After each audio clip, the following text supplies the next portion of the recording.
नमस्कार, news and competition cracker channel में आपका स्वागत है। देखते हैं उत्तराखंड के 13 जिलों की महत्वपूर्ण खबरें। अमेरिकी अड्डों पर ईरान का हमला। परमाणु केंद्रों पर हमले से बौखलाए ईरान ने सोमवार को अमेरिका पर पलटवार किया। करीब 10:30 बजे ईरान ने इराक और कतर में अमेरिकी सैन्य अड्डों पर मिसाइलों से हमला कर दिया। ईरानी सेना ने एक्स पर लिखा कि हम ऑपरेशन विजय संदेश ट्रायम्फ मैसेज को अंजाम दे रहे हैं। यह हमले का प्रतिशोध है। ईरान ने कहा कि अमेरिका ने जितने बम हम पर गिराए थे, जवाब में हमने उतनी मिसाइलें दागी। अब हिसाब बराबर हो गया। ईरान के सर्वोच्च नेता अयतुल्ला अली खामनेई ने कहा कि ईरान किसी भी परिस्थिति में निशाना बनाए जाने को स्वीकार नहीं करेगा। हमले के बाद ईरानी प्रदर्शनकारियों ने सड़कों पर जमकर जश्न मनाए। वहीं अमेरिकी अधिकारियों ने दावा किया कि हमला केवल कतर एयरबेस पर हुआ है। उत्तराखंड में त्रिस्तरीय पंचायत चुनाव पर हाईकोर्ट ने लगाए रोक।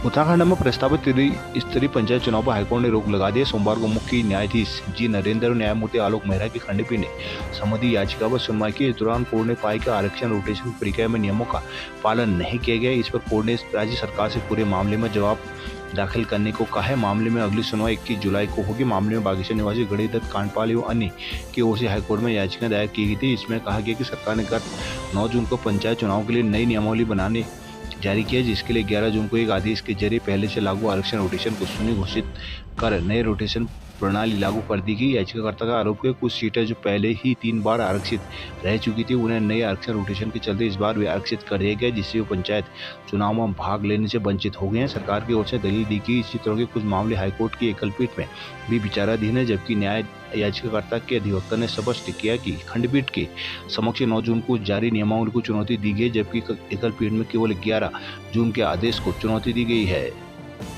जोशीमठ में भूस्खलन से महिला और बच्ची समेत 3 की हुई मौत।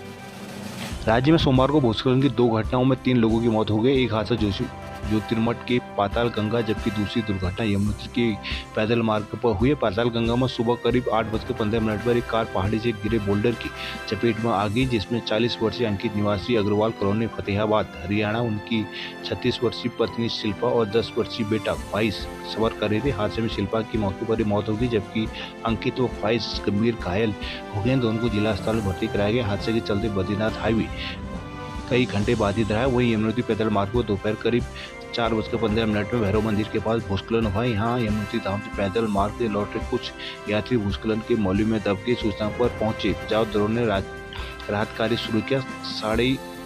रात 8:30 बजे तक बचाव दलों ने एक बच्ची व एक व्यक्ति का शव बरामद कर लिया था। इनकी शिनाख्त नहीं हो पाई है। अन्य की तलाश जारी है। रेस्क्यू रात तक जारी रहा। उत्तरकाशी के जिलाधिकारी प्रशांत आर्य ने बताया कि रेस्क्यू के चलते यमुनोत्री की ओर से जाने वाले यात्रियों को जानकी चट्टी में रोका गया है। रेस्क्यू कार्य पूरा होते ही सुबह यात्रा फिर से शुरू कर दी जाएगी। देहरादून खलंगा में वन भूमि पर अतिक्रमण की जांच रिपोर्ट हुई तलब।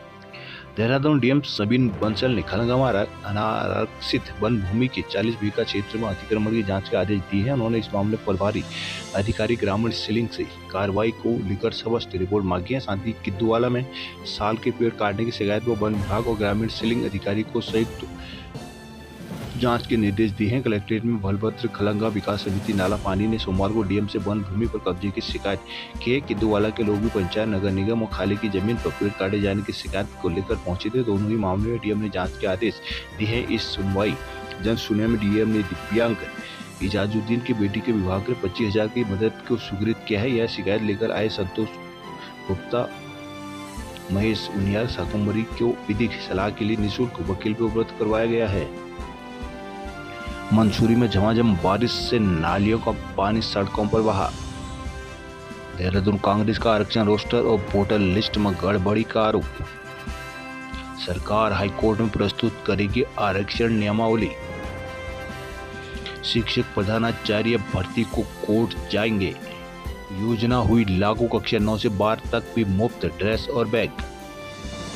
उत्तराखंड में पहली से 8वीं तक के छात्रों को तर्ज पर माध्यमिक स्तर के छात्रों को यूनिफॉर्म, जूता और बैग की सुविधाएं मिल सकती है। मुख्यमंत्री मेधावी छात्र प्रोत्साहन छात्रवृत्ति योजना के बाद शिक्षा विभाग एक और महत्वाकांक्षी योजना तैयार की है। इसका खाका तैयार कर मुख्यमंत्री पुष्कर धामी के समक्ष रखा गया है। यदि यह योजना लागू होती है तो सरकारी स्कूलों में कक्षा 9 से 12वीं तक 2.5 लाख से ज्यादा छात्र छात्रा इसके दायरे में आएंगे। वर्तमान में राज्य के पहली से 8वीं कक्षा तक के छात्र छात्राओं को किताबों के साथ साथ यूनिफॉर्म, जूते और बैग निःशुल्क दिए जाते हैं। 2 वर्ष पहले तक केवल 8वीं कक्षा तक के छात्रों को ही निःशुल्क किताबें मिलती थी।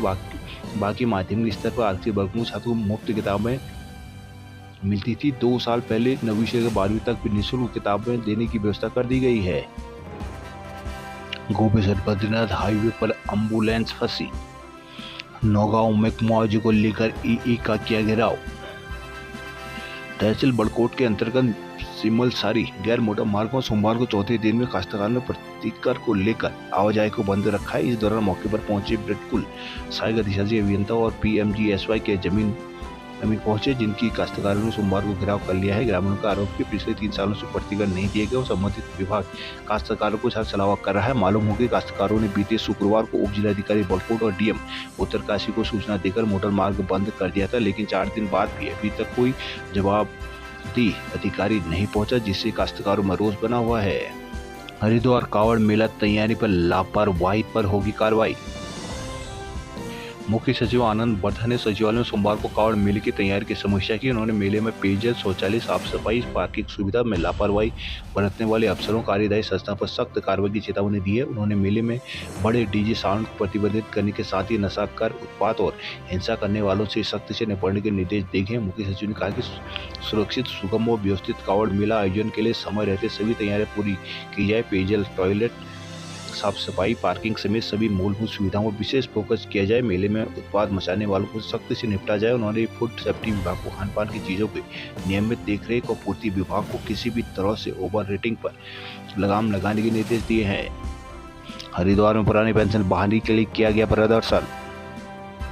हल्द्वानी ट्रांसपोर्ट नगर में कैटरिंग कारोबारियों पर चलाई गई गोली।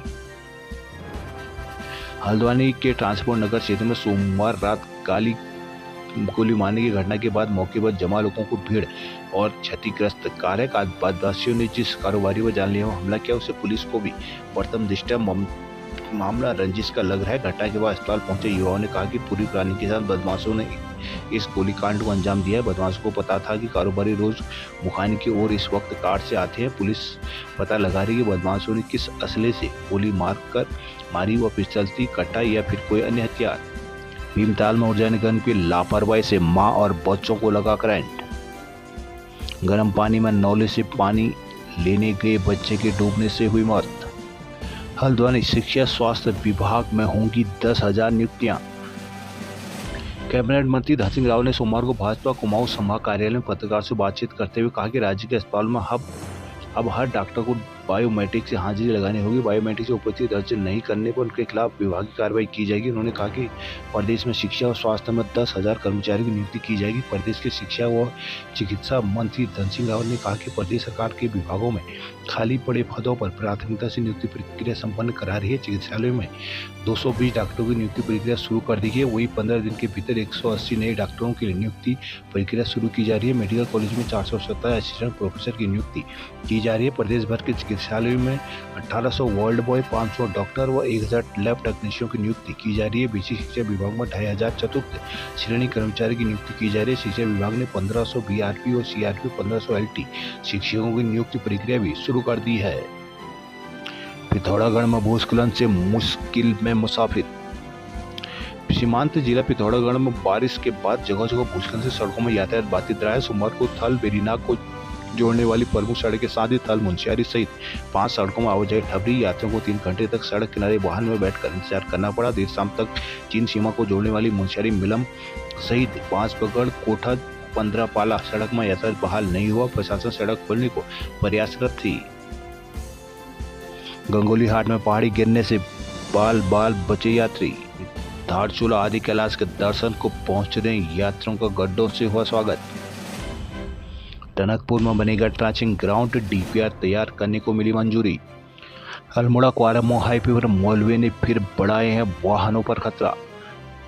अल्मोड़ा पहले से मुसीबत बना हल्द्वानी अल्मोड़ा एनएच बारिश के बाद और खतरनाक साबित हो रहा है। सोमवार को हुई बारिश के बाद क्वारब के पास एनएच कीचड़ में से पड़ गया, जिससे वाहनों की रफ्तार थम गई। इस दौरान सड़क के दोनों ओर वाहनों की लंबी कतार लगी। लोगों को क्वारब वाले हिस्से से वाहन निकलने में घंटों समय लगा है। सोमवार सुबह नगर सहित आसपास के हिस्सों में बारिश हुई। बारिश के कारण क्वारब के पास मलबे से पड़ी सड़क पर कीचड़ की गाद जमा हो गई, जिससे यहाँ के वाहनों को आगे निकलना कठिन हो गया। एहतियात प्रशासन ने सड़क के दोनों ओर से वाहनों की आवाजाही में रोक लगा दी है। चौखुटिया में बाईपास रोड बनने से बाजार को जाम से मिलेगी निजात। अल्मोड़ा में गुलदार का पिता पुत्र पर हमला।